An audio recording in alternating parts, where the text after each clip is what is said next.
Okay, so the question is, if awakening is real, why does it still feel confusing? If awakening is real, why does it still feel confusing? Let's take a look at the words that have been used in this question. Awakening is real. If awakening is real. So awakening is being equated to real. And then why does it still feel confusing? Why does the awakening still feel confusing if it's real? Because if there's something that's real, it should be clear. So that's the question. And there is the assumption that if awakening is real, it should have removed confusion. There should be absolute clarity if it is real. So why does confusion still remain? And this is a very common question. What happens is many people have awakening experiences, genuine awakening experiences. And when the mind comes back, after that little flash or little experience that you go through, many people go through it in different ways. There are many different ways that you may have had an awakening experience. But most probably after that experience, the mind comes back, and the mind has no explanation as to what that was. It has no idea how to get back there, and there is no clarity on what that was. And so doubts and confusion creep up. So number one, what we'll take a look at this practically, experientially. This channel is going to be absolutely experiential. We're not just going to give you knowledge that is intellectual. That is very important as well. But more important than that is the experiential living experience that you have to have of non-duality. So confusion belongs to the mind. We'll clear this up. And awakening belongs to consciousness and awareness. And both of them are not separate. They're one and the same. And we'll take a look at them experientially so that you can simply, these questions are very simple to check right now, right here, where you are with what you have around you. Remember, non-dual awareness, the absolute reality, is everywhere, every time, in everything, and transcends it all, and that thou art. So you need not go anywhere. Wherever you are, whenever you are, you can test out the reality of non-dual awareness. So let's take a look at this experientially, and then we'll come back to the question and clear it very easily then. So what I'd like you to do is let's do a little exercise where if you can close your eyes, it'll be good. If you want to keep them open, you can keep them open. There is absolutely no problem. And but if you close your eyes, what happens is you shut down 70% of what the brain is processing. So you have lesser things to be aware about. So if you can, just close your eyes and relax. Just make sure you're not being distracted. If you're in a silent place where there's absolutely no sound or noise, that would be good and perfect. But in any way, if you're wearing headphones also, just relax. Relax and let go of your mind. If there are any thoughts that are coming in, just observe them. Do not pay attention to them. Let them come, let them go, if there is any thought that is coming. So right now you're just observing if there are any thoughts that are coming. You're not getting attached to them, you're not paying attention to them, and you're just kind of ignoring them. They come, they go.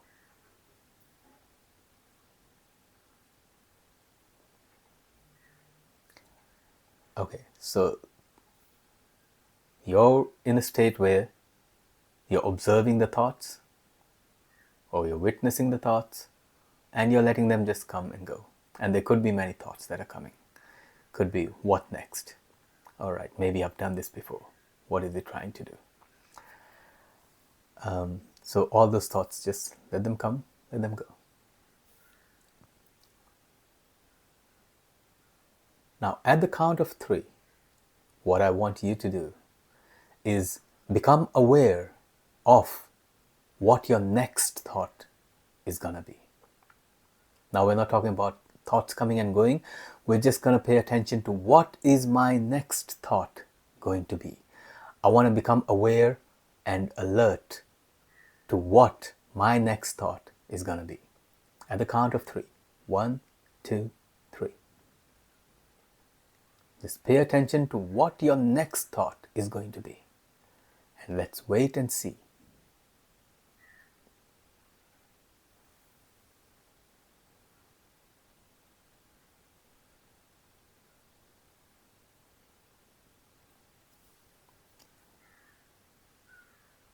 Consciously waiting for the next thought to come.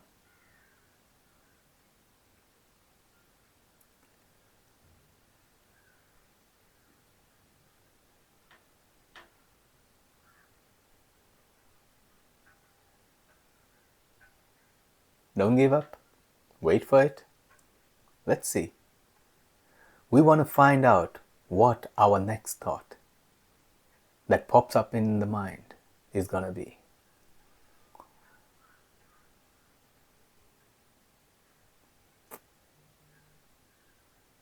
And you'll find that when you become aware of your next thought, it doesn't pop up. It doesn't appear.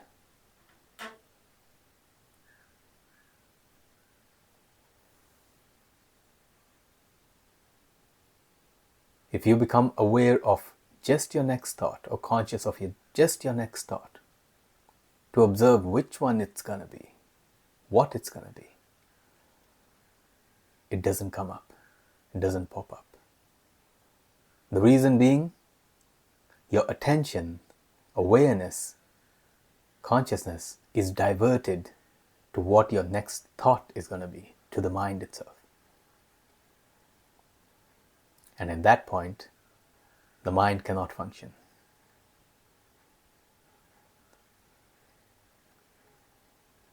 On its own. It can function with your permission. You can consciously think a thought.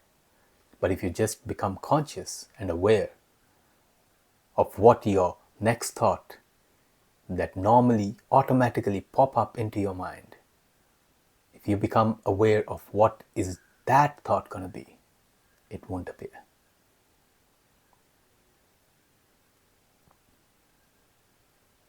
Now, while you're in this state, while you're waiting for the next thought, I want you to also realize that in this state of awareness or consciousness, as you're waiting, there is no confusion of any kind at all.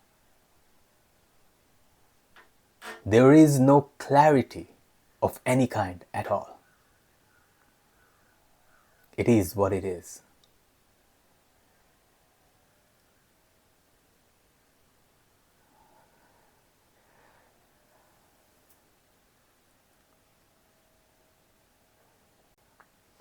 Now, if you divert your attention from your next thought, divert or let go of the attention on the next thought, you'll find your mind floods with thoughts again. Thoughts pop up and start to flow again. And suddenly you remember you need to do this, you need to see that, your phone just rang, somebody rang the doorbell, you were thinking of what you want to have next, what you're going to do next. All these thoughts pop up. Now, if awakening is real, why does it still feel confusing? It's because this state of consciousness, awareness that we just now experienced, the mind cannot explain this in thoughts. What is this? It's not a what. Where is it? It's not somewhere. When is it? It's not in time. So the mind cannot grasp that which is not an object, which is not within time and space. So the mind has doubts and questions about what is this consciousness and awareness.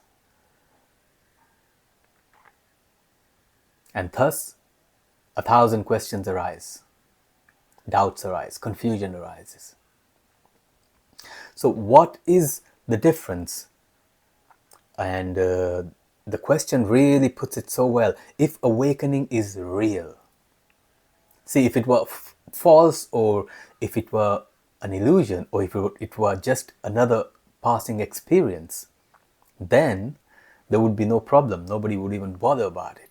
But now, that awakening experience that you might have had, or if you're feeling this right now, if you are alert, awake, and aware of consciousness and awareness right now, this will feel more real than anything else in the world that you've ever experienced. And if you had a genuine awakening experience ever, you must have realized, you must have recalled that that experience felt so much more real than what you're experiencing in the physical world right now. So the question is only because if that is so real, why am I still confused?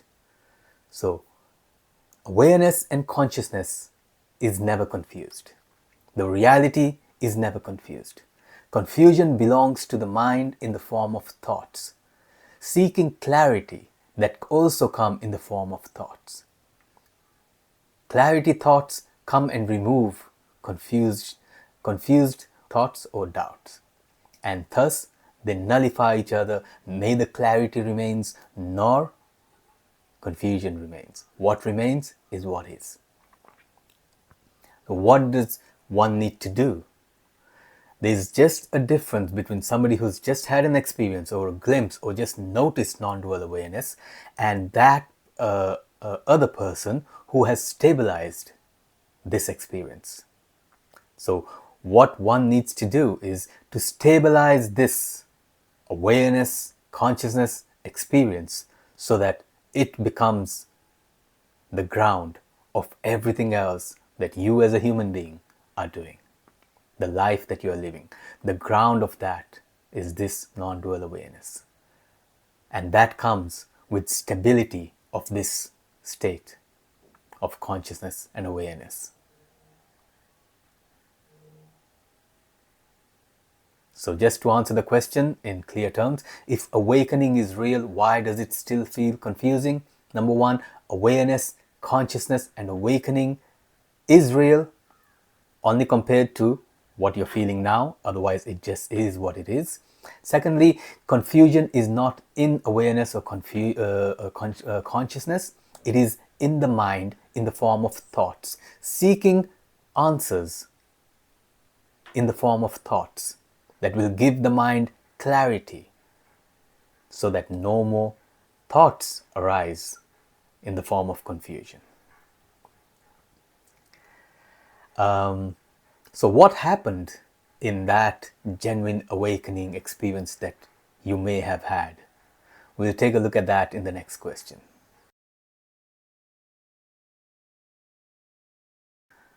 Okay, so what actually happened in your awakening? Now, why does this question come up? Number one is somebody or you had a spiritual awakening experience. An experience that cannot be understood by the mind. An experience that felt so real that when the mind comes back, this physical world seems unreal compared to that.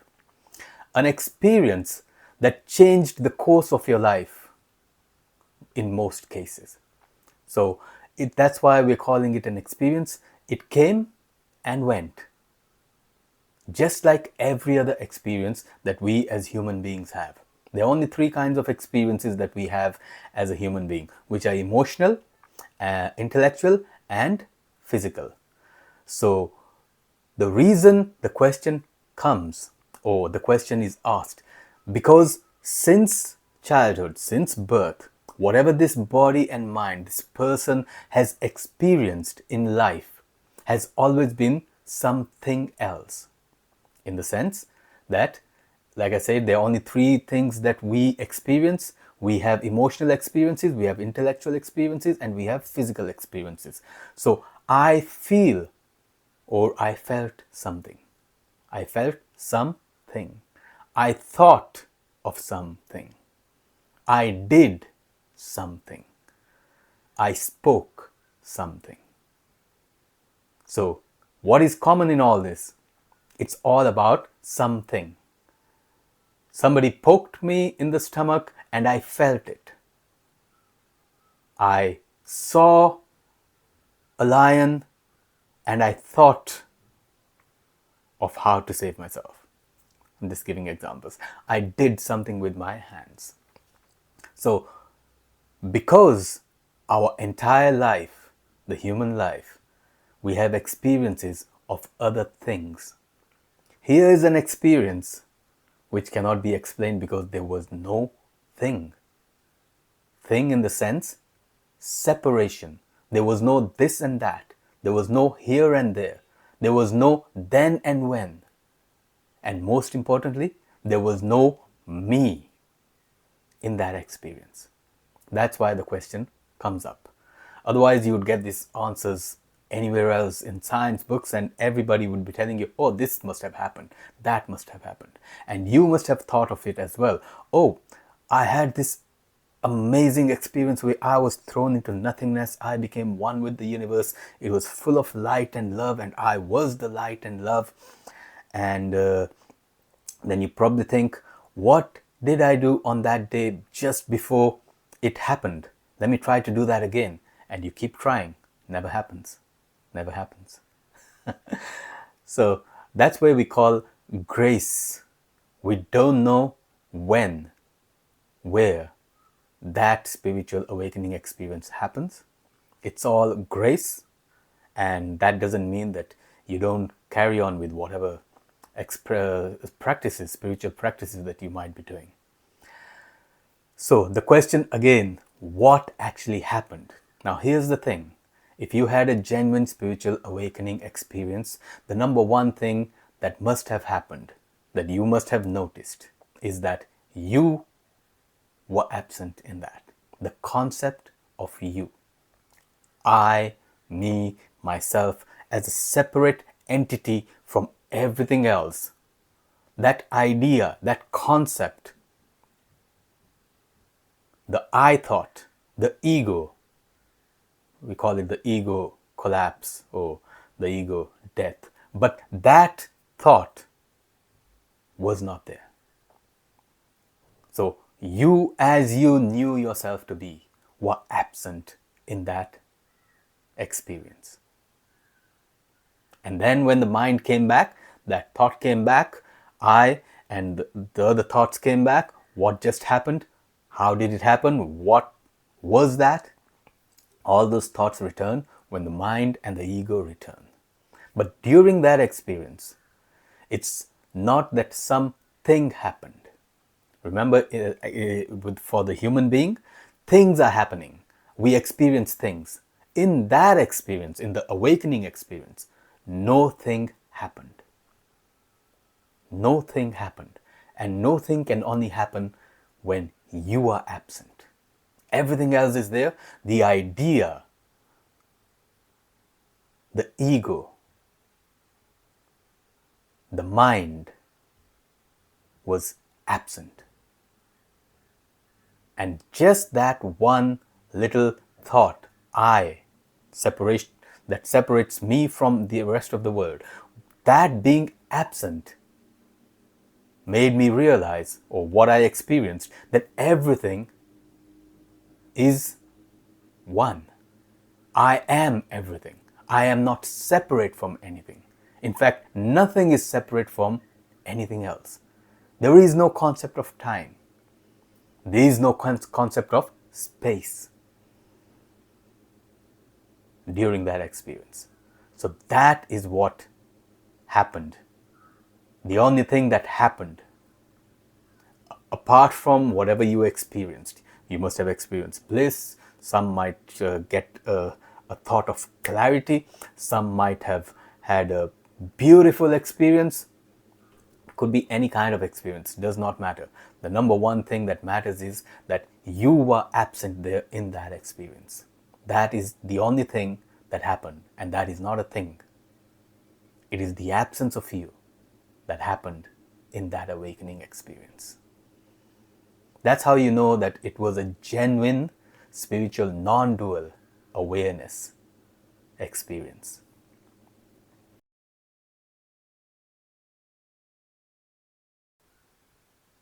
Okay, so if the truth was seen, what is still confused? This will be the last question. Let's take this. If the truth was seen, what is still confused? Now, from the previous questions, we've analyzed and you've experienced it. Awareness has no confusion. The point where we stopped and awaited our next thought and it didn't come, that awareness has no confusion. Awareness, consciousness, whatever you want to call it, that stillness is not confused. Okay, so if that was seen, then what is still confused? Confusion, as we took a look, belongs to the mind in the form of thought. So thought is still confused. What is it confused about? That experience or that awareness, that consciousness that cannot be described or explained in words. Yet it was absolutely real, and in this question it's being referred to as if the truth was seen. So the truth. Now, what is confused? Thought is confused. And why is it confused? Because it can't understand that. And so what does it need? What does it need? It needs clarity. How will you get clarity? How will one confused thought be removed? By another thought that brings in clarity. Here you must have heard of the story of if somebody's pricked with a thorn. If you've got a little thorn that pricked your foot or your hand and it's really a little deep inside, what you need to do is take another thorn and then pick the one that's stuck in the skin or in the body, take that one out and then throw away both. You don't keep the one that helped you, take the one that was hurting you out. You throw both away. So you have your confused thought that's in the mind, thought that's the pain thorn. You take another thought, thorn of clarity, and prick this one out and you throw both away. So neither clarity remains nor confusion. So ultimately, confusion belongs to the mind and the thoughts in it, and they seek out clarity thoughts. And now what happens with clarity thoughts? When you get clarity, what happens? You end up stabilizing in the state of awareness, in your true nature. You automatically are there peacefully because there is no confusion, there is no doubt, there is no nagging from the mind. Why, how, but why, why don't I get it? All that is gone. And the understanding, the clarity that the mind seeks is absolutely possible. When you come across teachers who say that it can't be known, yes, awareness as an object cannot be known, but that does not dismiss you trying to know it, because I know that it cannot be known.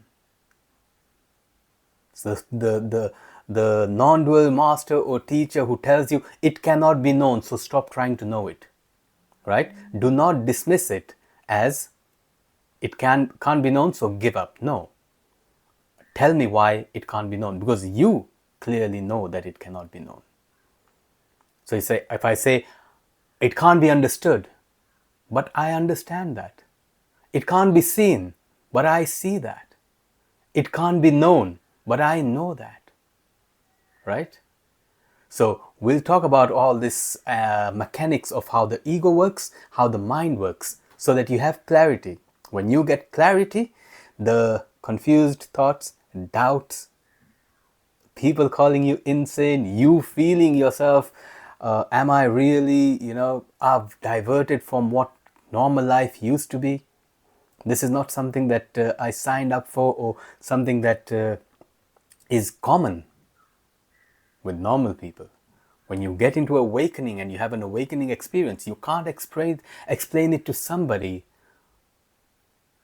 and make sense of it. They will just not understand it. Impossible. And the things that you tell them, I became the universe. There was nothing. I was nothing. I was the universe. Makes no sense to the common person. And not only that, it makes no difference to them. But you know it was real. So you seek clarity. And please understand that confused thoughts can be removed by clarity thoughts. That which cannot be known can be known by knowing why it cannot be known. That's what all the scriptures talk about. It's unlearning, it's unconditioning. What you have learned and what you have known. Two ways of doing it. Either you learn what it is not, or you give up what you already know. In both ways, you'll end up with that which cannot be known. The same awareness, the same consciousness that we experienced in the first question. Now, notice again, let's take it, let's just do it one more time. Right now, the awareness in which you're hearing my voice, the awareness in which any thought or any question is arising, that awareness,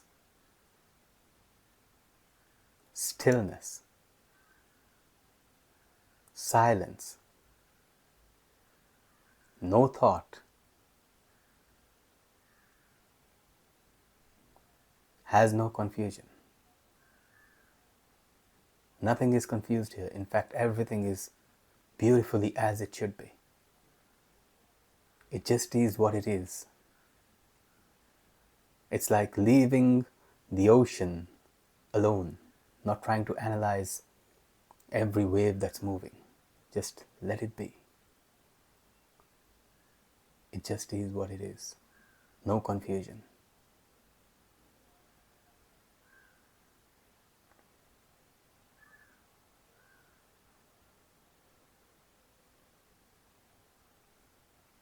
We'll leave it at that.